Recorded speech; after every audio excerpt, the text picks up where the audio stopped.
किसी गांव में रामू नाम का एक आदमी अपने परिवार के साथ रहता था। वह बहुत ही गरीब था। गरीबी के कारण गांव का कोई भी आदमी उससे सही तरीके से बात नहीं करता था। उसका एक दोस्त था हरिया। वो दोनों बहुत अच्छे दोस्त थे। गरीबी के कारण रामू बहुत ही परेशान रहता था। वह जो भी काम करता उसमें उसे असफलता ही मिलती, इसलिए वह बहुत परेशान था। एक दिन वह उदास होकर घर पर बैठा था। तभी रामू की पत्नी आई और बोली, सुनो जी, क्या हुआ? आज आप काम पर नहीं गए? क्या करूं? कोई काम करता हूं, पैसे ही नहीं मिलते और सब काम गलत हो जाता है। पर इससे तो घर चलाना बहुत मुश्किल हो जाएगा। आप निराश ना हो, भगवान कोई रास्ता जरूर निकाल देंगे। तभी रामू का दोस्त उसके घर आ जाता है। क्या हुआ रामू भाई, आज काम पर नहीं गए? सब ठीक तो है? क्या करूं भाई, कहीं काम ही नहीं बनता। जो कुछ भी करता हूं सब गलत हो जाता है। रामू भाई, सुना है गांव में एक संत जी आए हुए हैं। उन्होंने बहुत लोगों की जिंदगी सुधार दी। तुम भी उनके पास जाकर देखो, शायद तुम्हारी जिंदगी भी सही हो जाए। यह कहकर हरिया वहाँ से चला जाता है।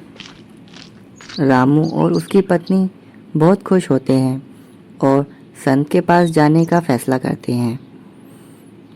फिर अगले दिन रामू सुबह उठकर संत जी के पास जाता है। संत जी भगवान के ध्यान में सूत बुन रहे होते हैं। तभी रामू वहाँ जाकर संत जी से बोलता है, आप तो सिद्ध पुरुष हैं, मुझ गरीब पर भी अपनी दृष्टि डालिए ना, ताकि मेरी गरीबी दूर हो सके। संत जी बोले, वत्स, मेरे पास तुम्हें देने को अभी कुछ नहीं है। मेरे पास यह सूत का गोला है, तुम इसे अपने पास रखो, यह तुम्हारे बहुत काम आएगा। रामू सोचने लगा कि इस सूत से वह ऐसा क्या करेगा और इस सूत का उसका क्या काम। फिर भी वह उसे संत जी का आशीर्वाद समझकर अपने साथ घर ले आया। रामू रास्ते में सोच ही रहा था कि इस सूत का उसे क्या इस्तेमाल करना चाहिए। तभी रास्ते में एक नदी पड़ी। नदी में बहुत से मछुआरे मछली पकड़ रहे थे।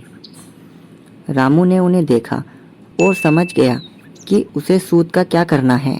वह जल्दी जल्दी घर गया और सूत से एक बड़ा सा जाल बनाया, जिससे कि वह बहुत सी मछली पकड़ सके। फिर अगले दिन सुबह जल्दी उठकर वह उसी नदी के किनारे चला गया। वहाँ उसने नदी में अपना जाल बिछाया और कुछ ही देर बाद बहुत सी मछलियाँ उस जाल में फंस गई। यह देखकर वह बहुत खुश हुआ और शाम तक उसने बहुत सारी मछलियाँ जमा कर ली। फिर वह उन मछलियों को लेकर बाजार में बेचने के लिए चला गया और रात तक अच्छी कमाई कर डाली। रात में जब वह अपने घर लौटा तो वह बहुत खुश था और उसने अपनी पत्नी को यह सब बताया और दोनों आज कमाया हुआ पैसा देखकर बहुत खुश हुए। फिर क्या था, अगले दिन फिर से रामू ने यही काम किया। सूत से बने हुए जाल से मछलियाँ निकाली और बाजार में बेच डाली। ऐसा करते करते उसने अच्छी कमाई कर डाली। अब वह गरीब ना रहा था। उसने अपने लिए घर और बाजार में मछली बेचने के लिए एक दुकान ले ली थी। रामू बहुत ही खुश था। एक दिन शाम को वह घर लौटा तो वह बहुत से मिठाइयाँ और फल लेकर आया। उसने अपनी पत्नी को कहा कि वह कल संत जी का शुक्रिया करने उनके पास जाएगा। आखिर उन्हीं की बदौलत तो मैं आज यहाँ पहुँचा हूँ। उसकी पत्नी भी बहुत खुश हुई। फिर अगली सुबह रामू मिठाइयाँ और फल लेकर संत जी से मिलने उनके आश्रम गया। बहुत ही प्रेम और भक्ति भाव से उसने वह फल और मिठाई संत जी को दी और कहा, आपकी कृपा से ही मैं आज गरीब से अमीर बन पाया हूँ। आपके एक सूत के गोले से ही आज मैं यहाँ तक पहुँचा हूँ। संत जी बोले, मेरे एक सूत के गोले से तुम इतने धनवान कैसे बन गए? रामू बोला, मैंने उससे एक जाल बनाया और मछली पकड़ने का काम किया। रोज मुझे बहुत सारी मछलियाँ मिलती, मैं उनको बेचकर अपना घर चलाने लगा तथा धनवान भी बन गया। संत जी बोले, मूर्ख, तुमने अपना तो कर्म खराब किया ही, अपना दुर्भाग्य तो बनाया ही, साथ ही अपने खराब कर्मों से मुझे भी भागीदार बना दिया। मेरे दिए हुए सूत्र का इस तरह दुरुपयोग करके कई जीवों की हत्या का भागीदार बन मुझे भी उनका भागीदार बना दिया। मुझे पश्चाताप करना होगा। संत जी बहुत ही गुस्सा हुए और आखिर में अपना पश्चाताप करने के लिए हिमालय की ओर निकल पड़े।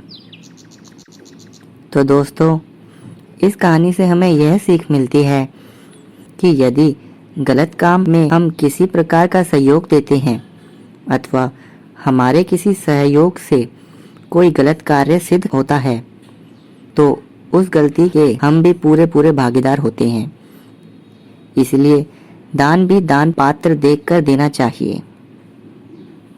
दोस्तों, आपको ये कहानी कैसी लगी हमें कमेंट करके ज़रूर बताएं और इस कहानी को लाइक और शेयर ज़रूर करें। मिलते हैं अगली स्टोरी में। बाय।